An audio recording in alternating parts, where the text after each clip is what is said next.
Hang man story line ఏంటంటే 2012 December 31 అర్ధరాత్రిన ఒక bus లో జరిగే బ్రూటల్ గ్యాంగ్ రేప్ సీన్ తో సినిమా స్టార్ట్ అవుతుంది. ఇంట్రెస్టింగ్ ఓపెనింగ్ తర్వాత మూవీ ప్రీ క్లైమాక్స్ నుంచి క్లైమాక్స్ వరకు స్లోగా అయితే రన్ అవుతుంది.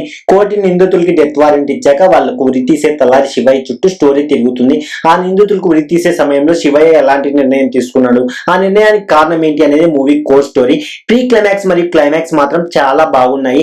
డైరెక్టర్ రిహాన్ కన్వే చేయాలనుకున్న మెసేజ్ చాలా బాగుంది, కానీ దాన్ని ప్రాపర్ గా చూపించడం కోసం తను తీసుకున్న రియలిస్టిక్ అప్రోచ్ వల్ల ఈ మూవీ అందరికి నచ్చేలా కాకుండా ఒక సెట్ ఆఫ్ ఆడియన్స్ కి మాత్రమే కనెక్ట్ అవుతుంది. ఇలాంటి సెన్సిటివ్ కాన్సెప్ట్ తో మూవీ తీయాలనుకున్న ఆలోచన మాత్రం మనం ఖచ్చితంగా అప్రిషియేట్ చేయాలి.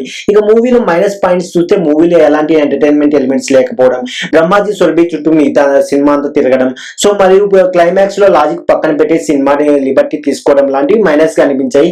ప్లస్ పాయింట్స్ విషయానికి వస్తే సీన్స్ చాలా రియలిస్టిక్ గా అనిపించడం, తప్పు చేసిన వాడిని కాదు వాడిలో ఉన్న ఆలోచన చంపాలనే ఇలాంటి డైలాగ్స్ అయితే నాకు ఇంప్రెస్ చేశాయి. ఉరి తీసిన తర్వాత తలారి మనసులో జరిగే అలజడిని, మానసిక వేదనని కళ్ళకు కట్టినట్టు చూపించాడు. సో మరి మూవీకి రన్ టైం తక్కువగా ఉండటం ఈ మూవీకి బాగా కలిసి వచ్చింది. టెక్నికల్ గా చూస్తే ప్రొడక్షన్ వాల్యూస్ పర్లేదు, సినిమాటోగ్రఫీ నేచురల్ గా బాగుంది, సాంగ్ బ్యాక్గ్రౌండ్ మ్యూజిక్ ఎడిటింగ్ కూడా పర్లేదు అనిపించాయి. సో ఓవరాల్ గా చెప్పాలంటే ఆర్ట్ ఫిల్మ్ తరహా రియలిస్టిక్ మూవీస్ ఇష్టపడే వాళ్ళు ఈ మూవీలోని మెసేజ్ కోసం హ్యాంగ్ మ్యాన్ అయితే ట్రై చేయొచ్చు.